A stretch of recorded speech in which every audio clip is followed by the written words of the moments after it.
자녀들아, 모든 일에 부모에게 순종하라. 이는 주 안에서 기쁘게 하는 것이니라. 아멘. 아멘. 엄청 뭘 또 웃나 또. 자녀들아 모든 일에 부모에게 순종하라. 이는 주 안에서 기쁘게 하시는 것이니라. 아멘. 여러분, 우리는 굉장히 많은 갈등 속에서 살아가는 존재입니다. 항상 갈등이 있죠. 남녀 간의 갈등이 있고, 인종 간의 갈등이 있고, 친구와의 갈등이 있고. 그 중에 이 5월에 특별히 가족 간의 갈등을 많이 살펴봐야 되는데, 그 중에 우리가 좀 더 집중해서 오늘 어버이 주를 맞이해서 세대 간의 갈등, 부모님과의 갈등에 대해서 우리 한번 이야기를 나눠봤으면 좋겠습니다. 여러분, 아무리 착한 학생, 여러분 착해요, 안 착해요? 어이가 없네 진짜. 착해요? 여러분 진짜 그죠? 맞아요. 여러분 정도면 착해요. 여러분, 제가 이때까지 만난 청소년들 중에 요즘 우리 대형 교회에 나오는 청소년들이 좀 많이 착한 편이야. 예전에 비하면 너무 착해졌어. 좀 재미가 없어. 좀 이렇게 목사님이 경찰서에도 좀 가고 뭐 이렇게 좀 해야 되는데 재미가 없어. 좀 이렇게 청소년이면 좀 우락부락한 맛이 있어야 되는데 좀 많이 순종적이야. 너무 좀 우락부락 해봤자 뭐 마라탕 4단계 뭐 이 정도밖에 안 되고, 뭐 좀 이렇게 머리도 좀 빨리 노초 파는 뭐 있어야 되고 이래야 되는데 조금 순종적이에요. 근데 어쨌든 여러분 착한다 치고, 근데 아무리 착해도 아무리 성품이 좋아도 신앙이 아무리 좋아도 부모님하고 싸울 때가 있다 없다? 있다. 무조건 싸우게 되죠. 예전에 목사님이 할 때 고3짜리 한 명이 가출을 했어요. 고3 한참 예민한 시기 때 6월 달에 이 친구가 당시에 강남 이하 8학군이라고는 대구 수성구 한 정중간에 가장 서울대를 많이 보내는 여고 중에 한 학교에서 전교 1등을 하는 친구였어요. 이 친구가 가출을 했네. 고3짜리가 난리가 났어요. 여러분, 고3 전교 1등 그냥 서울대 혹은 의대 가는 친구가 가출을 했다. 이거는 그 집안에서 난리 나는 일이죠. 근데 가출을 했는데 우리 집으로 했네. 가출을 우리 집에 왔네. 목사님 좀 채워주세요. 이러면서 여자애가 온 거예요. 이게 애매한 거예요. 이게 늘 가출을 하던 친구, 이런 애들한테 익숙해져 있다가 전혀 가출을 하지 않는 정말 신앙인으로 바르게 자라던 한 친구가 가출을 해서 우리 집에 재워달라고 하니까, 이 당시에 엄청 날라리 같은 애들 있잖아요. 막 가출 밥 먹듯이 하는 애들, 이런 애들이 가출하면 오히려 편해요. 집도 편하고 나도 편해요. 목사님 죄송해요. 또 신세지게 되겠네요. 이렇게 전화하면 그렇게 되는데, 이런 친구는 이게 어떻게 해야 될지 모르겠는 거예요. 그래서 일단 부모님한테 전화하니까 부모님 난리가 난 거예요. 보통 이렇게 가출을 잘하는 친구의 부모님은 이제 익숙해져가지고 목사님 이번에도 또 목사님 집에 그래도 목사님 집에 가서 다행이에요. 감사해요. 막 이렇게 감사해야 돼. 막 집을 나갔다는데 감사하대. 감사해요. 막 이렇게 이야기하고 그냥 제가 잘 할게요 이러는데, 또 그 친구도 그래요. 그렇게 자주 가출한 친구는 이제 목사님하고 이제 어떤 대화가 이루어지는지 알아. 그러니까 목사님이 배고프냐 그러면 목사님 치킨하고 피자 시켜주세요. 있잖아. 이렇게 이야기를 하거든요.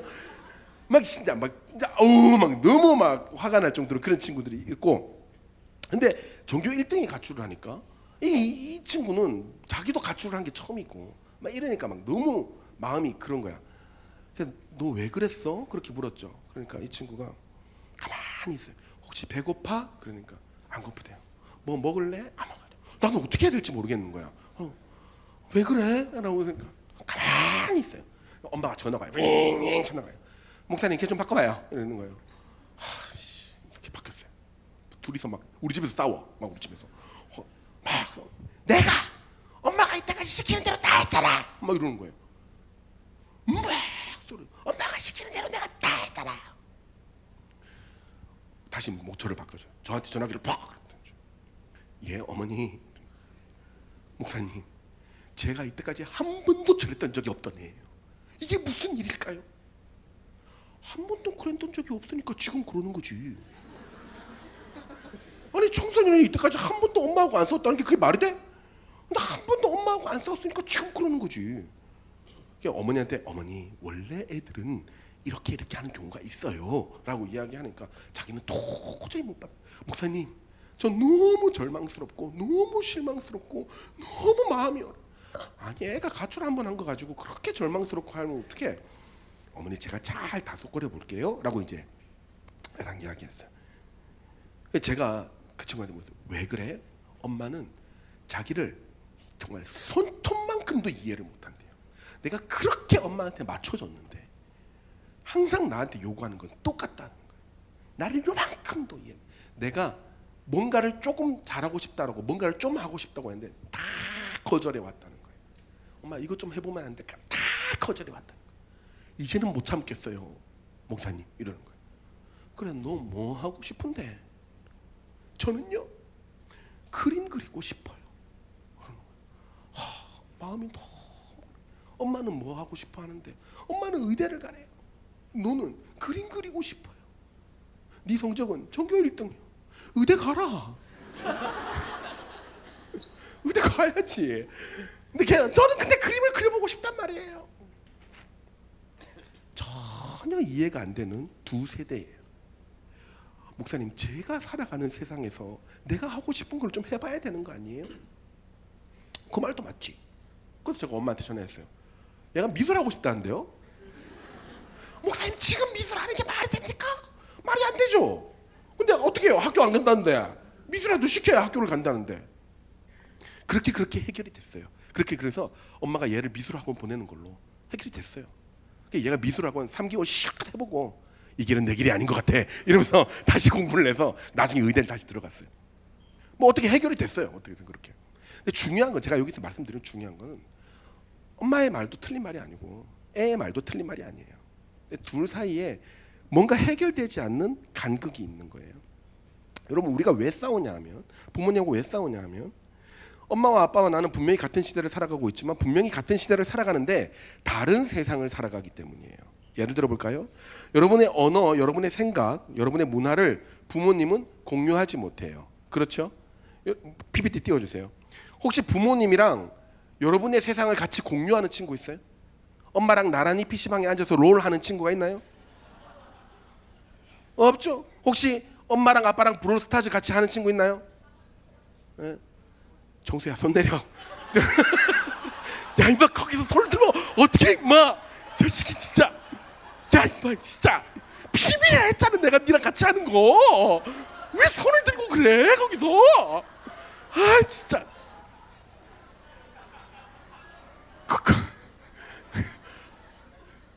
거의 없어요, 그죠? 여러분이랑 브롤스타즈를 해주는 엄마 아빠는 거의 없어요, 그죠?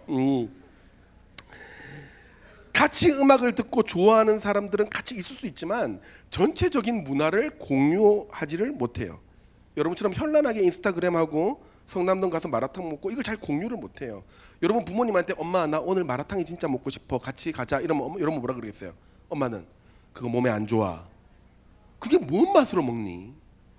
그러니까 이런 간단한 음식조차 문화가 공유가 안 되는 거예요. 100이면 90은 거절당해요.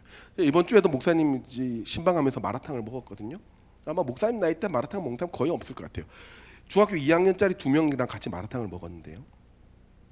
둘 다 12,000원씩 시키고 14,000원, 12,000원 시키고 저는 6,800원치 시켰어요.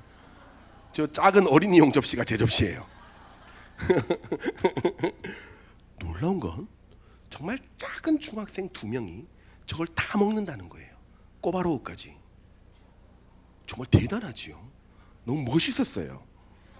근데 제가 또 놀라운 건 그 마라탕 가게에 많은 손님들이 있었는데 어른은 나 혼자밖에 없었어요. 그리고 남자도 나 혼자밖에 없었어요. 어른, 남자, 중년이 마라탕을 먹으러 가는 일은 거의 없다는 얘기지. 공유가 안 되는 거예요. 공유가. 이 먹는 것조차도 우리는 세대가 달라서 안 공유가 되지 않고 공감이 안 된다는 거예요. 조금 더 학문적으로 가볼까요, 여러분? 어떤 연구소에서 조사를 했어요. 어떤 기계나 어떤 문명, 어떤 기기가 전 세계의 유행처럼 퍼져서 문화가 되기까지 걸리는 시간을 조사했어요.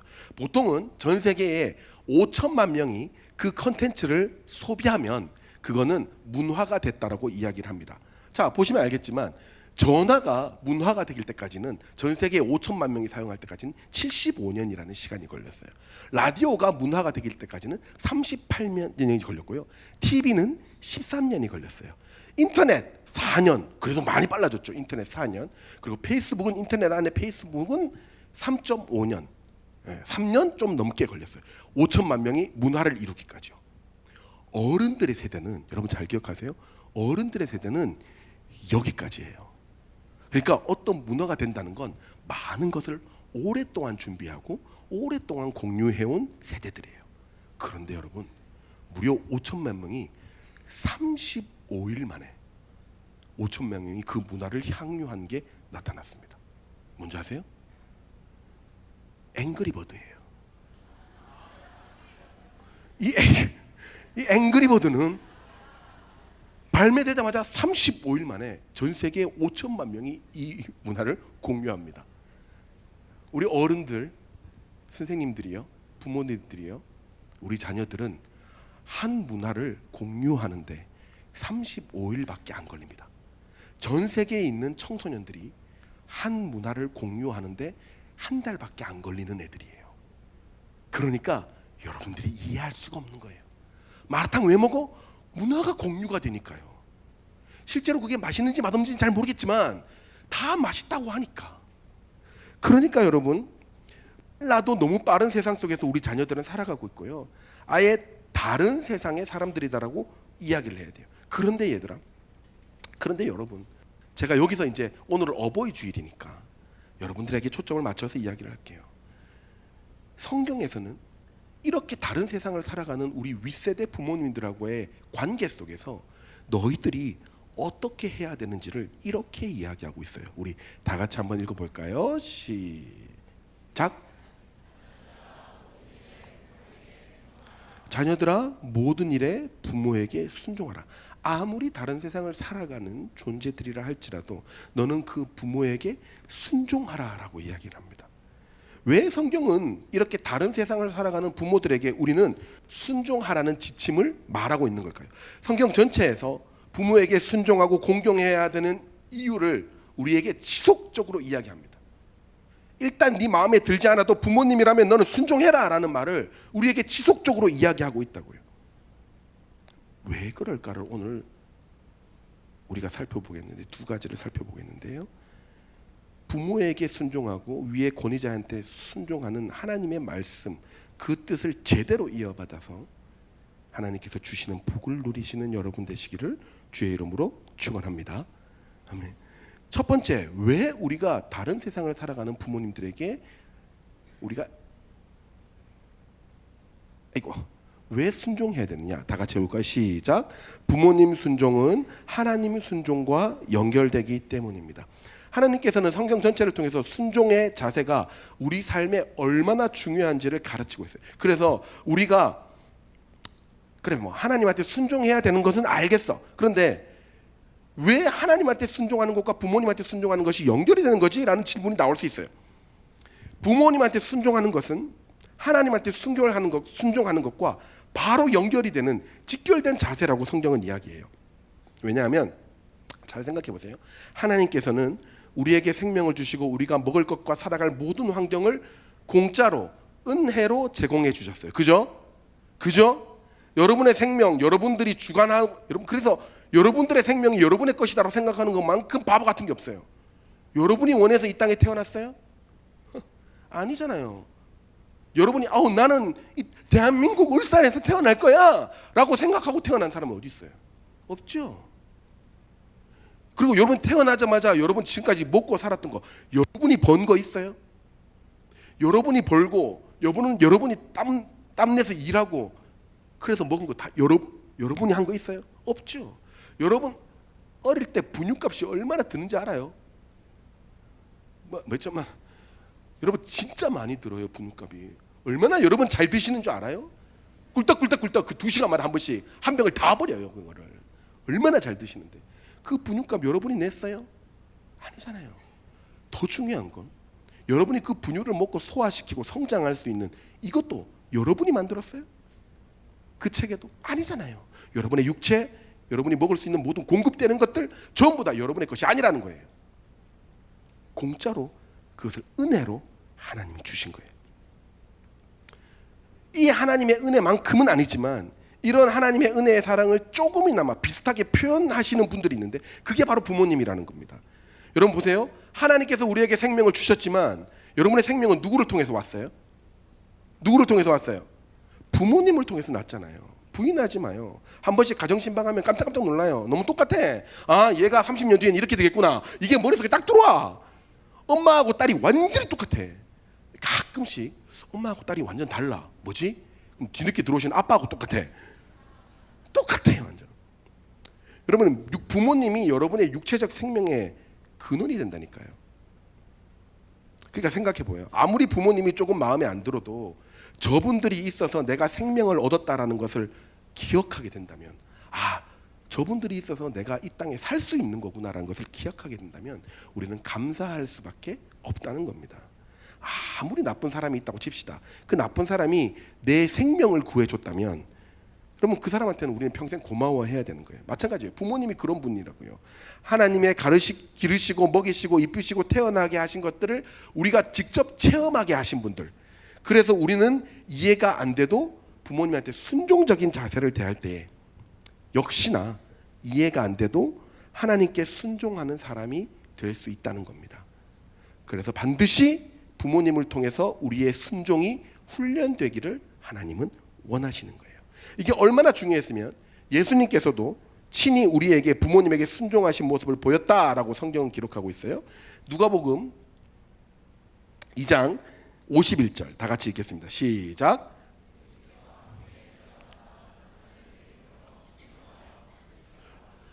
이 말 바로 위에 보면 49절 50절에 보면 이런 내용이 나와요.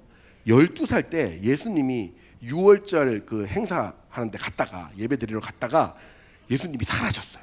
12살 때예요. 그러니까 지금 한 중학교 1학년 여러분들 좀 되겠죠. 예수님이 여러분 만날 때 사라졌어요. 그럼 마리아와 요셉 예수님의 육체적인 부모님들이 얼마나 놀랐겠어요. 어디 갔지? 6월절 성지순례 때는요 사람이 너무 많아요. 그러니까 지금처럼 핸드폰이 있는 것도 아니고 아무리 찾아도 예수님이 안 보여. 어디 갔지? 어디 갔지? 막 찾아도 없는 거예요. 그런데 그때 저 멀리서 사람들이 모여서 웅성웅성 되는 거지. 가보니까 예수님이 12살이던 예수님이 막 토론을 하고 있어요.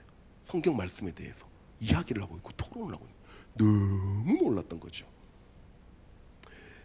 그때 부모님이 마리아가 한참 찾다가 그 예수님이 막 토론하고 있는 예수님을 만난 거예요. 그러면서 예수님한테 이렇게 이야기를 합니다. 아이야, 어찌하여 우리에게 이렇게 하느냐? 보라, 내 아버지와 내가 근심하여 너를 찾았노라. 이렇게 이야기를 해요. 근데 이게 성경이니까 이렇게 나온 거고, 여러분 진짜 애를 잃어버렸다가 애를 찾았을 때 엄마들이 어떻게 이야기하는지 혹시 아세요? 여러분의 엄마 뭐라고 이야기해요? 야, 이 화상아, 좋아. 또 뭐라고 이야기해요? 이 새끼야! 야, 이 자식아! 뭐 봐라. 제가 봤을 때 마리아와 요셉의 성품을 생각했을 때 그렇게 야, 이 화상아, 이 새끼야까지는 안 했겠지만 아이야, 어찌하여 우리에게 이렇게 하느냐, 이렇게 하는 얘기 안 했을 것 같아요. 그냥 좀 되게 격정적으로 이야기가 하는데 이제 문자로 표현되다 보니까 이렇게 됐던 것 같아요. 중요한 거는 그 다음에 예수님께서 이렇게 이야기해요. 내가 내 아버지 집에 있어야 될 줄을 알지 못하십니까? 말대꾸를 하네 예수님이. 너 왜 이래 하면 잘못했습니다 해야 되는데 예수님이 이제 하나님이시니까 나는 아버지 집에 있어야 될 줄을 모르십니까? 라고 했는데 부모는 그 말씀을 깨닫지 못하더라 라고 성경은 기록합니다. 못 알아먹었다는 거죠. 그때부터 벌써 예수님과 이 부모님과의 육체적인 부모님과의 영적인 지적인 차이는 어마어마하게 나 있었다는 거죠. 예수님이 무시해도 될 만큼 나 있었다는 거예요. 그런데 그 다음 절에 그렇게 어마어마한 차이가 남에도 불구하고 51절에 예수께서는 나사렛에 이르러 그들을 순종하여 받드시더라. 그럼에도 불구하고 예수님은 성인이 될 때까지 그 부모님들을 순종했다는 겁니다. 그러니까 여러분, 엄마와 아빠의 수준이 얼마인가가 내가 부모님한테 할 순종의 여부를 결정하지 않습니다. 무조건 우리는 순종의 자세를 취해야 되는 거예요. 여러분, 부모님이 때로는 이해가 되지 않아도, 때로는 부모님이 조금 시대를 못 따라가는 것처럼 보여도, 그리고 그 부모님이 짜증나도 내게 생명을 주신 분이며 나를 입히시고 키우시는 존재라는 것만으로도 우리는 순종하고 복종해야 한다는 것을 꼭 기억하시고 순종하시는 여러분 되시기를 주의 이름으로 축원합니다. 여러분, 보통 부모님이 이렇게 귀중한 존재라는 것을 우리가 언제 아는지 아세요? 언제 아냐면 그랬던 분들이 없어졌을 때, 내 인생에 큰 결핍이 생겼을 때, 그때야 이분들이 얼마나 소중한 분들이었는지를 알게 됩니다. 더 이상 부모님이 나를 도와줄 수 없는 상황이 됐을 때, 그때 알게 되는 거죠. 제가 종종 이야기를 하는데요, 목사님이 군대를 갈 때, 군대에 가면 제일 무서웠던 사람이 있어요. 예, 처음 훈련소 갈 때마다 제일 무서웠던 사람이 해병대 DI 교관이라는 분인데, 엄청 무서워요. 맨날 말만 들어도 말도 희한하게 막 무섭게 하나 둘 막 이렇게 이야기를 하거든요. 엄청 무섭게 막 날카롭게 이야기를 하거든요. 근데 한 번은 밤에 다 튀어나와, 막 사이렌을 울려서 다 튀어나와, 이러고 밤 12시 다 튀어나왔어요. 그 옷을 다 입고 비가 막 오는데 비를 맞으면서 막 팔벌려 높이 뛰게 하고 막 구르고 막 앞뒤로 갔다 뒤로 갔다 막 그런 거. 뭘 잘못했는지 모르는데 하여튼 그렇게 하라니까. 그렇게 했지. 막 너무 힘들어. 막 눈물 나고 배도 고프고 눈물 나고 너무 힘들고 비는 철철 오고 막 그래. 다 이렇게 세웠어요. 이분이 뭐라고 이야기하냐면, 힘들어. 네, 듭니다. 지금 제일 생각나는 사람 이름을 3초간 발사한다. 막 이렇게 이야기하는 거예요.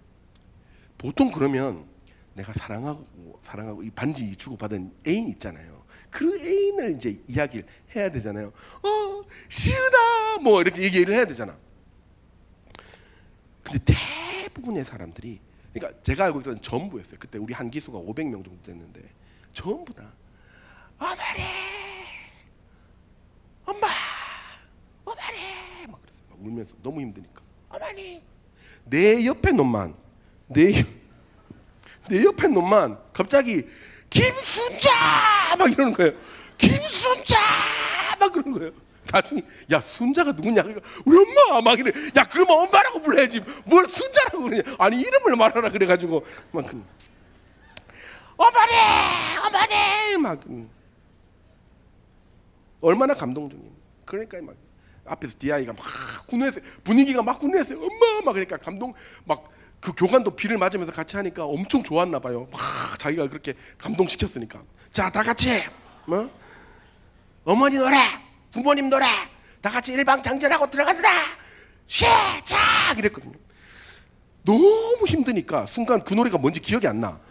근데 한 놈이 저 앞에서 울면서 크게 한 놈이 선창을 하니까 다 따라가. 어머니 은혜는 하늘 같아서 우러러 볼수록 높음. 그러니까 저 뒤에 이제 499명이 잠되거라 바르거라 가르쳐주. 근데 그 다음부터 어머니 노래가 나는데 스승에 나와. 스승. 이거 아니네. 이거 아니네. 다시 처음부터 PT 청개 실컷 하고. 다시 어버이 노래. 여러분 어버이 노래 어떻게 불러요? 어버이 노래 어떻게 불러요?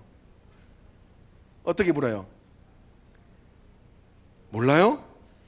그러니까 여러분이 불효자식이라는 거야.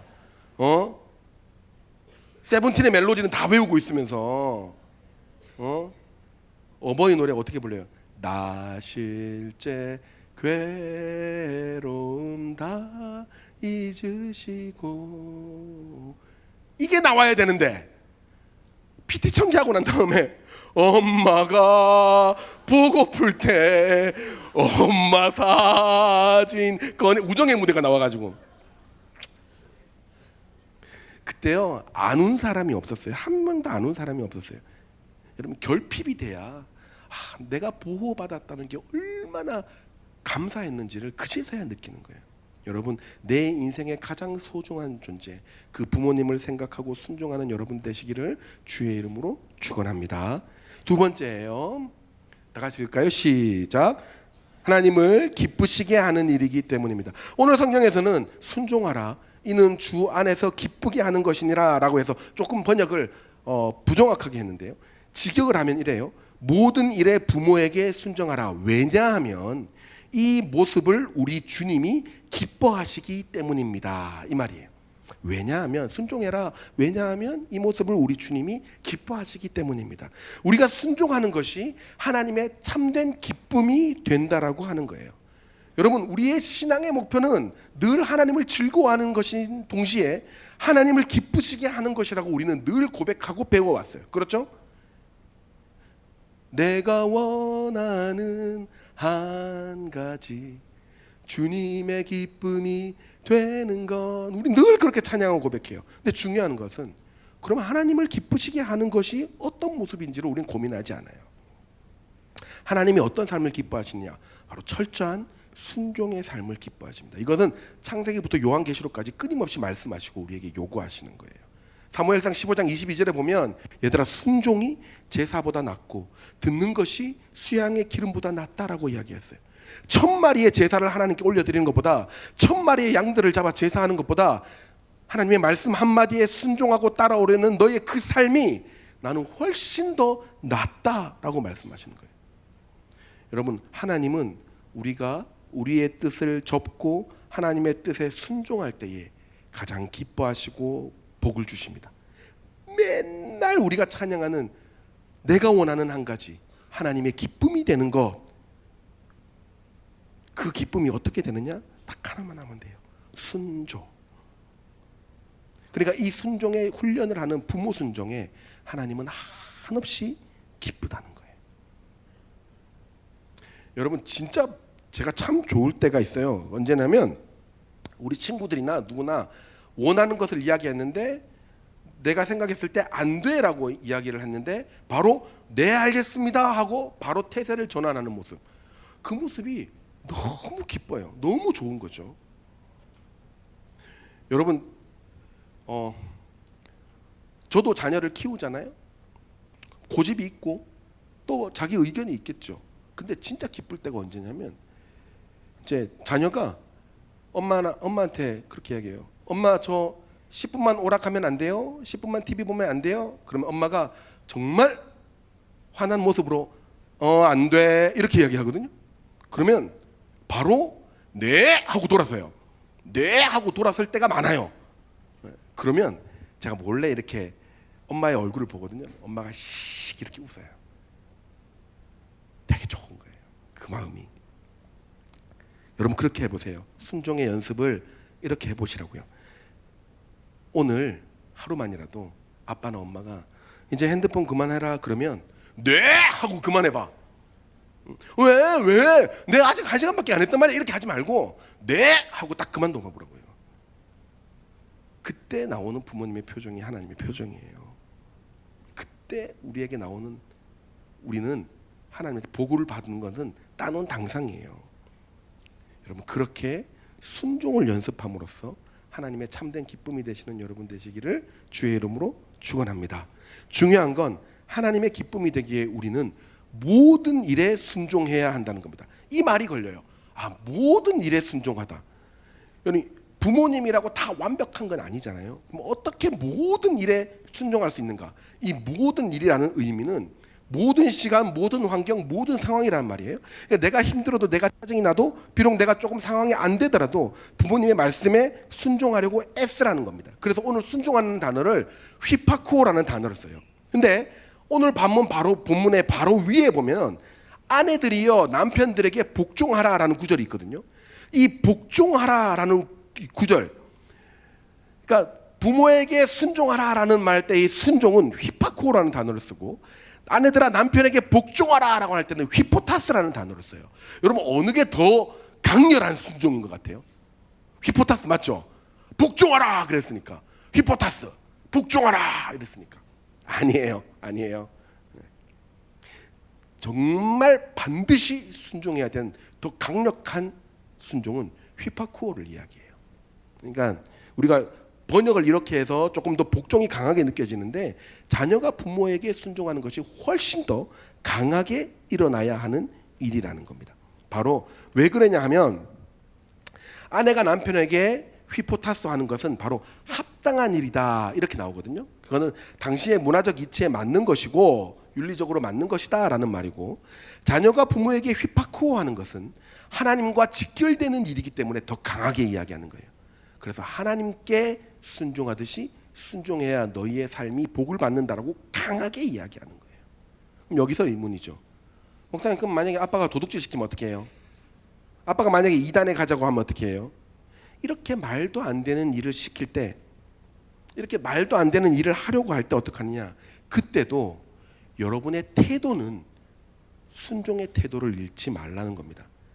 엄마를 무시하거나 하대하거나 윽박지르거나 험하게 대하지 말고 순종의 자세로 왜 그런 마음을 가지셨는지 그 마음을 읽어드리고 잘 설득하고 존경하고 존중하는 마음으로 그 마음을 바꾸시도록 해야 된다는 거예요.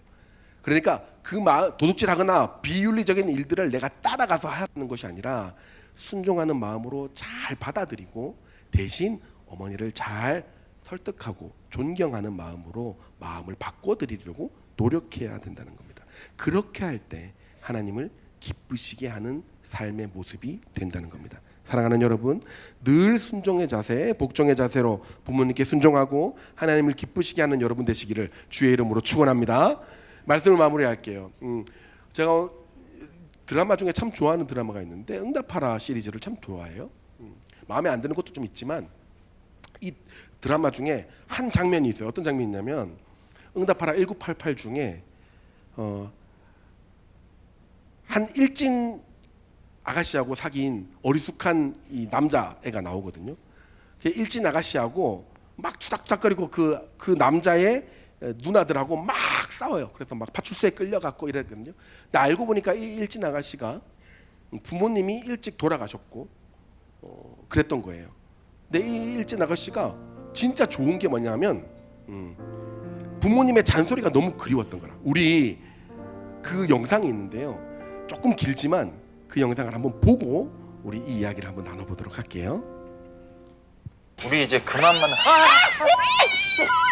깜짝이야. 너 방금 뭐라 그랬냐? 아니야, 아무 말도 안 했어. 우리 이제 그만 만나자 그런 거 같은데. 나 이제 싫어졌어? 아니, 좋아. 확 씨. 이게 누구 등신으로 하나. 시작은 네 맘대로 해도 이별은 네 맘대로 안 되지.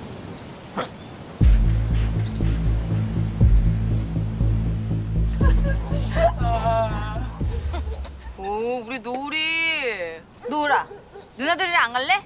누나가 떡볶이 사줄게. 야, 이씨. 노을이 우리랑 놀기로 했는데 먼저 가세요. 야, 노을아, 너 울어? 야, 얘 내 동생 울렸어?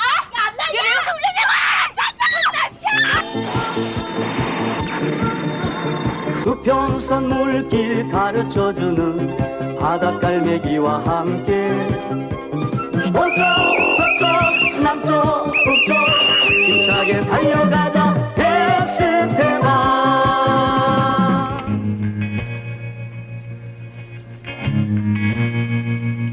승선아. 엄마. 니 뭐 어디 다친 데는 없나? 엄마야, 내 새끼 얼마나 아팠겠노? 누가 그랬노? 누구? 네가 우리 딸 때리나? 저도 맞았거든요, 아줌마. 이게 어디 어른한테 눈깔이 똑바로 뜨노? 니 거기서 뭐하노? 노을이 여자친구래. 저거 미쳤나 봐, 씨. 뭐라고? 설라! 엄마 권하지 마라. 와 저리 좀 넣어. 새엄마인가 봐, 새엄마. 죄송합니다. 제가 수경이 보호자입니다. 어떤 관계세요? 수경이 언니예요. 부모님은 작년에 교통사고로 돌아가시고 저랑 둘이 살아요. 그게 신경 안 쓰셔도 됩니다. 여기 사인하시고 데려가세요. 네. 일어나. 정말 죄송합니다. 아이고, 아닙니다. 우리가 죄송합니다. 아이고, 나는 그런 줄도 모르고 언니도 뭐 머리가 빨갛고 그래가 막 노시는 분인 줄 알고. 아, 머리요? 제가 요새 미용학원을 다녀요. 이게 실습 기간이라 머리 색깔이랑 화장이 좀 진해요. 죄송합니다. 누구야? 어? 누가 내 귀한 자식한테 손찌검했어? 우리 덕선아 괜찮냐? 아따, 요 대가리 꼬라지를 본께로 아따, 너희 둘이 했구만, 너희들이 깡패요? 조직이요? 너희 애비들이 그렇게 하라고 갈치대? 언제 나오셨어요? 자식 새끼들이 저 모양 저걸로 다녀도 왜 냅두는지 궁금해요. 고마 주디 안 덕치나 시끄럽다 좀. 부모님 작년에 사고로 돌아가셨단다. 언니분이신데 미용 배우신다고 머리가 저런 기고. 잘 알지도 못하면 싫어 뭐한다고 그래 시부리 삼노 시부리 새끼를. 아따 시부리가 뭐야 사방 같아? 너는 그 남들 앞에서 네 사방 쪽 좁으면 그냥 그게 아주 신나보냐 신나보라. 거 좀 조용 좀 하세요. 애들 앞에서 뭐 하는 짓이에요?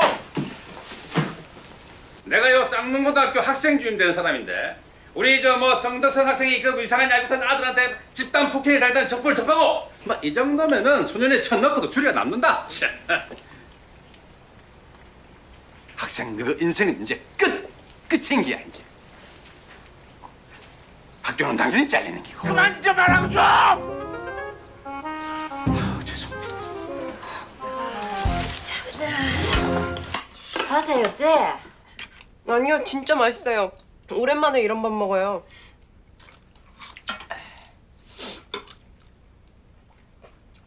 야, 뭔 짓이냐?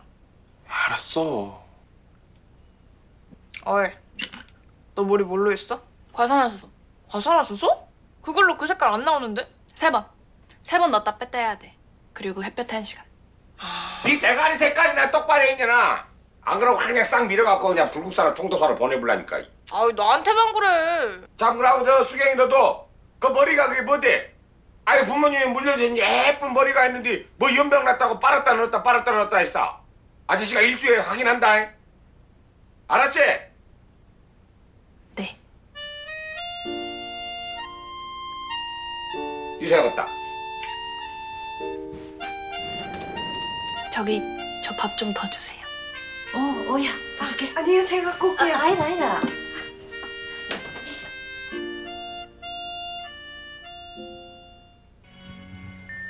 부모님이 돌아가시고 난 다음에 이 수경이가 제일 그리웠던 게 뭐냐면 부모님의 잔소리였어요. 수경이 너도 머리가 크게 뭐냐? 부모님 불려주신 머리 잘 해야지.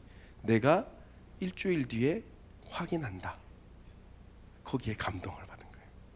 어느 누구도 자기의 삶을 조율해 주려고 하지 않았는데 누군가가 자기한테 뭐라 하고 가르쳐주고 조율해 주는 것이 너무 좋은 거예요. 알겠습니다 라고 대답하는 거죠. 여러분, 결핍이 일어났을 때 가장 귀한 것은 나한테 뭐라 하는 사람이고 나를 가르쳐 주시던 부모님. 여러분들이 지금 늘 듣고 있는 그 부모님의 잔소리가 여러분 인생에 가장 귀한 소리라는 것을 꼭 기억하고 하나님 앞에서 오늘 하루 부모님께 네라고 순종해내시는, 그래서 복을 많이 받는 여러분 되시기를 주의 이름으로 축원합니다. 우리 잠시 기도할까요?